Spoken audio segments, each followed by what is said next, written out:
فَإِلَّمْ پھر اگر نہ تَفْعَلُوا تم نے کیا. تفعلوا کا روٹ کیا ہوگا؟ فعل، فعل کام. اگر تم نہ کر سکو یا نہ کیا تم نے، وَلَن تَفْعَلُوا اور ہرگز نہ کر سکو گے، فَاتَّقُوا النَّارَ پس بچو آگ سے. فَاتَّقُوا کیا روٹ ہوگا؟ واو قاف یہ بچو، بچنے کے معنوں میں. النار آگ سے، التی وہ جو، وقودها ایندھن اس کا. وقود کا روٹ کیا ہے؟ واو قاف دال. وقدہ کا معنی ہوتا ہے روشن کرنا، جلانا. پیچھے پڑھا آپ نے؟ کہاں پڑھا؟ استوقدہ، جی ہاں. آپ دیکھ رہے ہیں نا کہ کتنی ریپیٹیشن ہے قرآن کے الفاظ میں، اس وجہ سے اس کا یاد کرنا کچھ مشکل نہیں.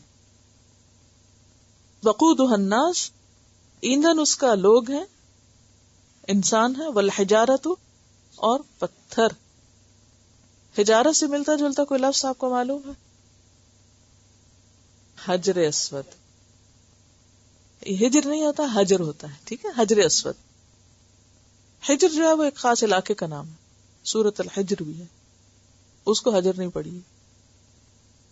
اعدت تیار کی گئی ہے، للکافرین کافروں کے لیے. اور عدت کا لفظ جو ہے عین دال دال سے ہے. یہ جو شد ہوتا ہے نا، شد کے نیچے دو حرف کٹھے ہوتے ہیں، اس لیے اس میں شدت ہو جاتی ہے.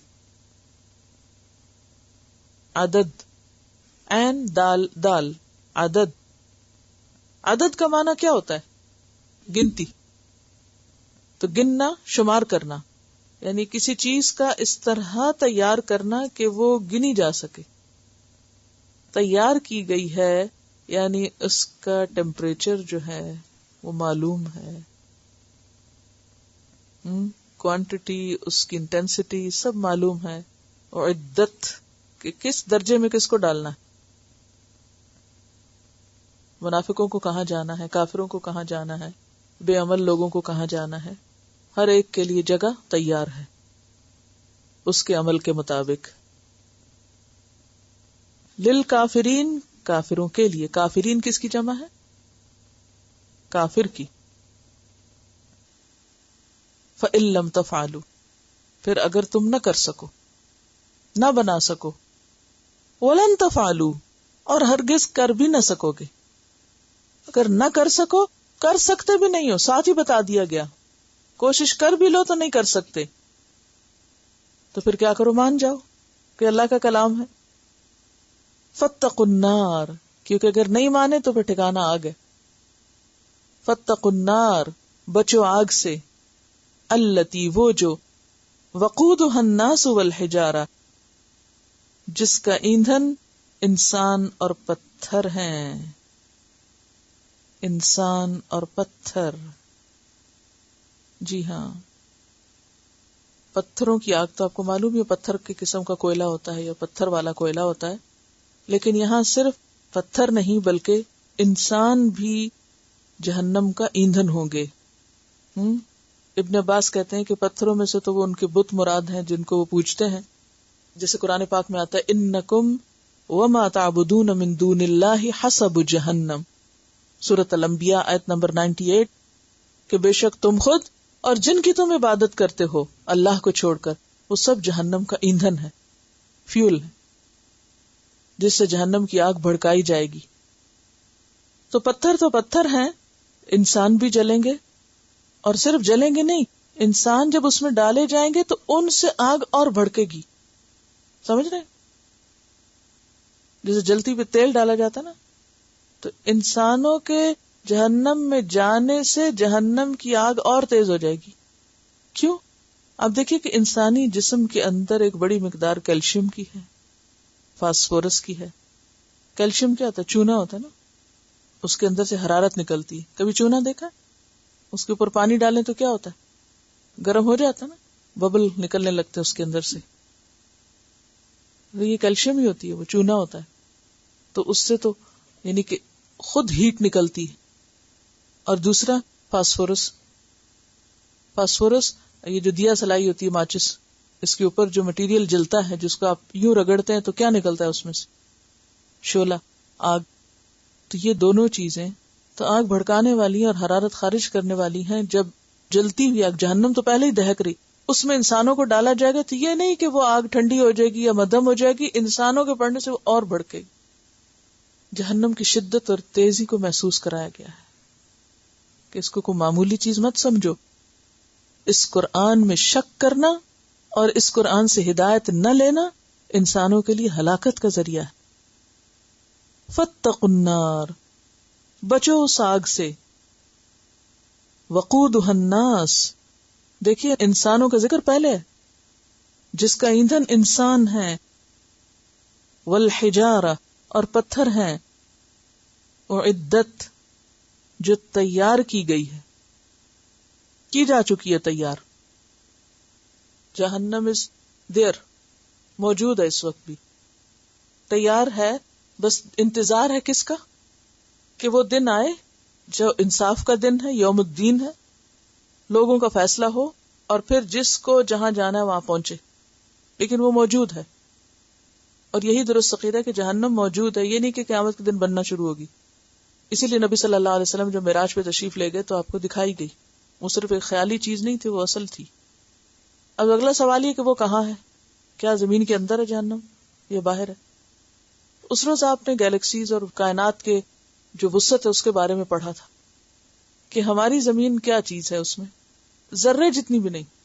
اگر ساری چیزوں کو سامنے رکھ کے ہم دیکھیں تو پھر جنت کی تعریف قرآن پاک میں بتائی گئی ہے کہ عرضها السماوات والارض، آسمان و زمین برابر ہے. تو اسی طرح جہنم بھی بہت وسیع ہے. لہا سبعۃ ابواب، 7 دروازے ہیں اس کے. تو اس کے لیے کچھ ضروری نہیں کہ وہ زمین کے کور میں ہو، وہ کہیں بھی ہو سکتی. وہ کہاں ہے اللہ ہی بہتر جانتا ہے، لیکن وہ موجود ہے. اعدت، جو تیار کی گئی ہے. للکافرین، کافروں کے لیے، نہ ماننے والوں کے لیے. تو جہنم کا تصور مجھے یوں لگ رہا تھا جیسے کوئی پھینکا گیا جہنم میں اور بھڑک اٹھا، بالکل جیسے دیا سلائی کا شعلہ، وہ ماچس کو آپ رگڑتے ہیں تو بھڑک اٹھتی ہے نا. تو بالکل مجھے اس طرح تصور میں آ رہا تھا کہ جیسے وہ گیا انسان، وہ گیا اندر اور بھڑک اٹھا، یعنی اور شعلہ بلند ہوا. خود انسانوں کے اندر جانے سے انسانوں کے جسموں سے شعلے نکل رہے ہوں گے، وہ جلانے کا کام دے رہے ہوں گے. ایک کے بعد ایک انسان کی اس میں پریزنس یا وجود جو ہے وہ آگ بھڑکانے کا اور جہنم کو اور تپانے کا ذریعہ بن جائے گا. وبشر، اور خوشخبری دے دو. بشر بے شین رے. اصل میں بشر کس کو کہتے ہیں؟ انسان کو. بشر انسان کو اس کی کھال کی وجہ سے کہتے ہیں، سکن کی وجہ سے. اسے چہرہ بشرا نہیں کہتے ہیں اردو میں بھی. اور آدم کو بھی آدم اسی لیے کہتے ہیں کہ ادم کھال کو کہتے ہیں، کیونکہ انسان کی جو سکن ہے وہ باقی سارے جانوروں سے مختلف ہے. تو بشر کا معنی ہوتا ہے خوشخبری دے دو. تو خوشخبری پا کر انسان کا کیا حال ہوتا ہے؟ اس کے چہرے پہ آتی ہے نا، اس کے سکن پہ اس کا اثر ہوتا ہے نا. خوشی کا اثر دل کے بعد سب سے زیادہ کہاں پر ہوتا ہے؟ چہرے پر اور سکن پر انسان کے. ٹھیک ہے، تو بشر، خوشخبری دے دو، خوشی کی بات سنا دو. الذین، ان لوگوں کو، آمنو، جو ایمان لائے، وعملوا الصالحات، اور انہوں نے اچھے عمل کیے. عملو کا روٹ کیا ہے؟ عین میم لام. الصالحات کا روٹ کیا ہے؟ صاد لام ہا. ٹھیک ہے جناب، اس سے ملتا جلتا کوئی لفظ پیچھے آپ نے پڑھا ہو. مصلحون.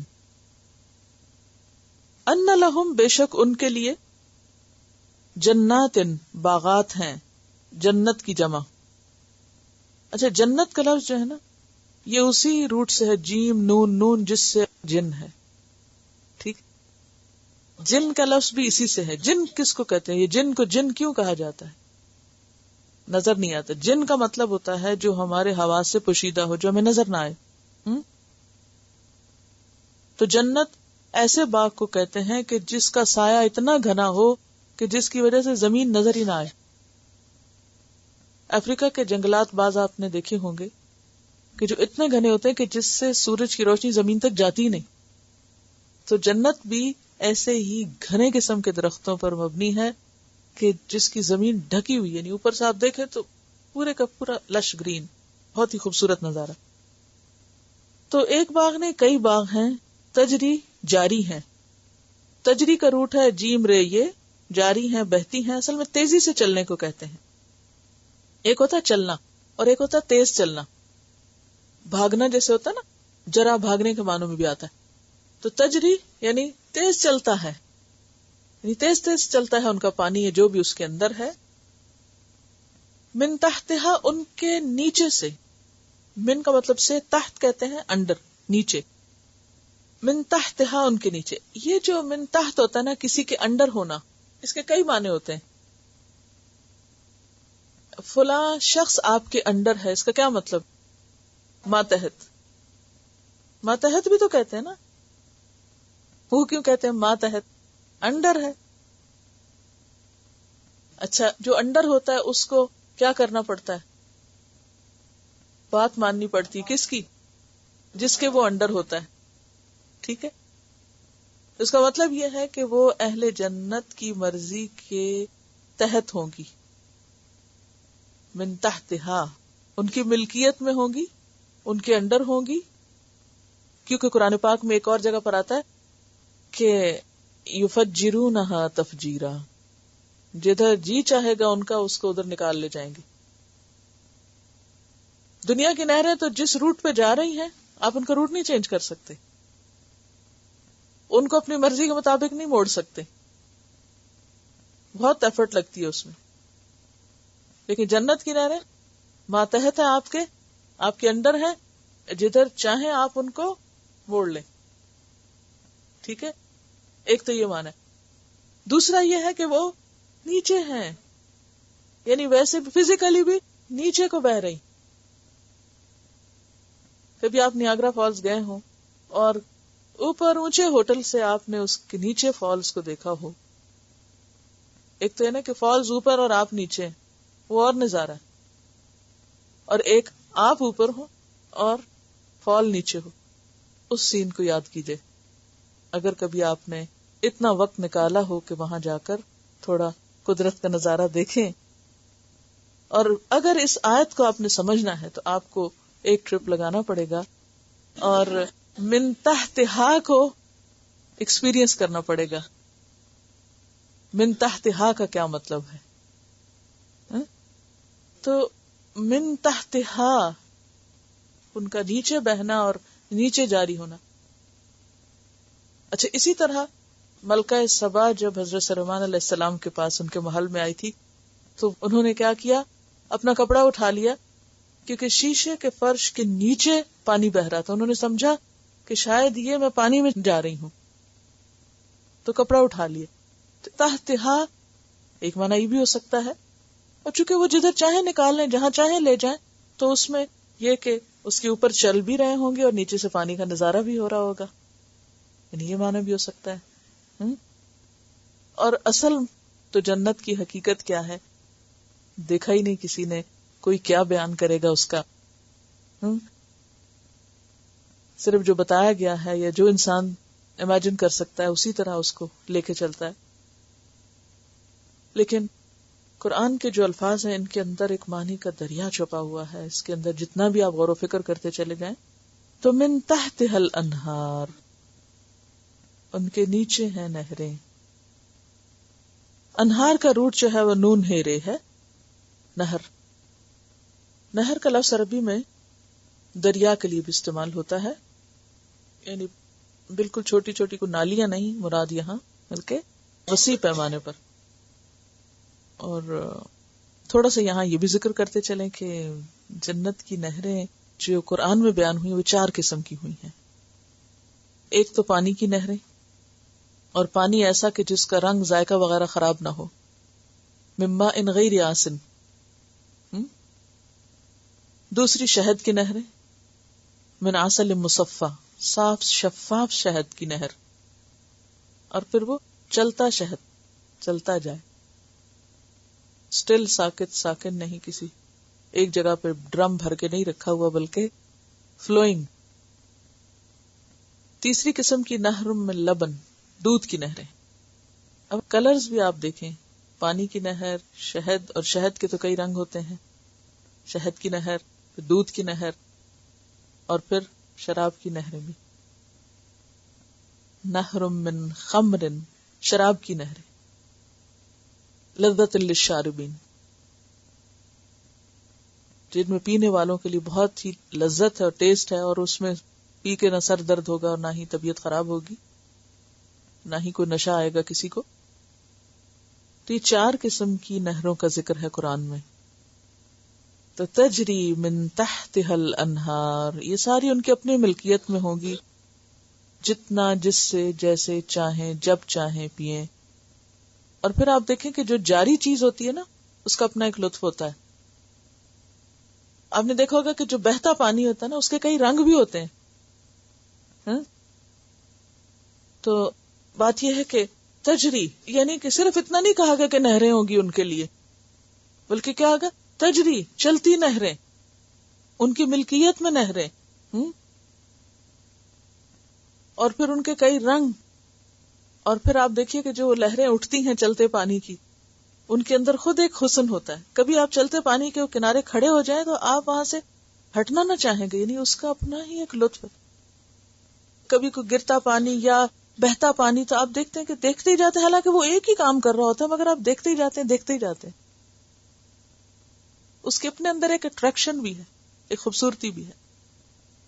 ان لہم جنات تجری من تحتها الانہار کلما رزقوا، کلما جب کبھی، رزقوا وہ رزق دیے جائیں گے، یعنی کھانے کو کچھ دیے جائیں گے، منہا اس میں سے، من ثمرۃ پھلوں میں سے، رزقن کوئی رزق. کیونکہ آپ دیکھیے کہ ہو سکتا ہے کچھ لوگوں کو پریشانی ہو رہی ہو کہ کبھی جیسے ڈائٹ کرتے ہیں صرف فروٹس کھاتے ہیں تو پیٹ نہیں بھرتا. تو اب یہ ثمرۃ سے مراد صرف فروٹس نہیں ہے، یاد رکھیے تمام چیزیں ہیں. اور اس میں آپ اگر دیکھیں تو فروٹس کی بھی کئی قسمیں اور کئی رنگ اور پھر کئی ذائقے ان کے. اور اگر آپ کلر کو ہی دیکھیں اور ٹیکسچر کو دیکھیں، اور کوئی ڈرائی ہے تو کوئی کسی کے اندر جوس ہے اور لکوڈ ہے، اور کوئی کسی رنگ کا ہے، کوئی کسی رنگ کا ہے، کسی کے اندر کوئی خوشبو ہے، کچھ ذائقہ ہے. تو یہاں پر کلما رزقوا منہا من ثمرۃ رزقا، بطور رزق جب ان کو کوئی بھی چیز دی جائے گی تو قالوا وہ کہیں گے ھذا الذی رزقنا من قبل، ایسی چیزیں تو ہمیں اس سے پہلے بھی ملی تھی. وَأُتُوا، اور وہ دیے جائیں گے. اب یہ جو ہے نا اتو، اس کا روٹ ہے الف تے. یہ عطایاتی کا مطلب ہوتا ہے آنا، تو بے ساتھ لگ گیا تو لانا. اور وہ لائے جائیں گے، نہیں دیے جائیں گے مراد ہے. متشابہہ، متشابہ شین بے ہے، ملتے جلتے، شبہ اور شبہ اور شبیہ اسی سے ہے. شین بے ہے یعنی ان کے رنگ یا شکل یا ان کے اندر ایک ریزمبلنس ہوگی. متشابہہ یعنی ان کے اندر ریزمبلنس ہوگی. وَلَهُمْ، اور ان کے لیے، فیہا اس میں، ازواج، ازواج زوج کی جمع ہے. زوج جوڑے کے لیے استعمال ہوتا ہے، ہم مثل چیز کے. اسپاؤس یا پارٹنر کا معنی بھی ہوتا ہے اس کا، پارٹنر یا اسپاؤس.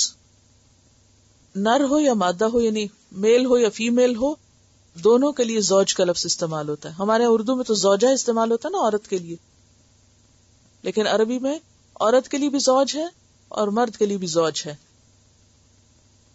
اسپاؤس کے معنی میں. ان کے لیے اس میں جوڑے ہوں گے، یعنی بیویاں مراد ہیں یہاں. مطہرۃ پاکیزہ، مطہر جو ہے توئے ہیرے، طہر سے طہارت اسی سے لفظ نکلا ہے، یعنی ظاہری اور باطنی دونوں طرح کی طہارت. ظاہری سے مراد کیا کہ انسان کے جسم میں جتنی بھی غلاظتیں ہیں، اس کی ناک یا آنکھ یا کان یا منہ سے یا جسم کے باقی حصوں سے یا ایک ایک مسام سے جو پسینہ وغیرہ نکلتا ہے. یعنی اگر دیکھا جائے تو دنیا میں انسان کتنا بھی صاف رہنے کی کوشش کرے کہیں نہ کہیں سے اس کی غلاظت سر سے پاؤں تک نکلتی ہی رہتی. لیکن جنت میں انسان کو ان ساری مصیبتوں سے نجات ہو جائے گی. تو یہ ظاہری نجاستیں، ان سے بھی صاف ہوگا انسان. اور باطنی نجاستیں جیسے بد اخلاقی یا عیب یا خیانت یا دھوکہ یا فریب، کیونکہ منافق تو وہاں جائیں گے نہیں، تو اس لیے ایسے ہی لوگ جنت میں جائیں گے جو ان غلاظتوں سے اور ان منافقتوں سے پاک ہوں گے، یعنی صاف ہوں گے، اندر باہر سے صاف ہوں گے. مطہرہ. اب وہ پھل تو اپنی جگہ، نہریں تو اپنی جگہ، باغ تو اپنی جگہ، لیکن جو انسان ہوں گے ان باغوں میں وہ بھی پاک صاف ہوں گے. وہم، اور وہ فیہا، اس میں، خالدون، ہمیشہ رہیں گے. آخری لفظ جو ہے یہ ساری چیزوں کے اوپر ایک مہر. سب کچھ ملے گا لیکن ہمیشہ کے لیے ہوگا، for ever and ever and ever.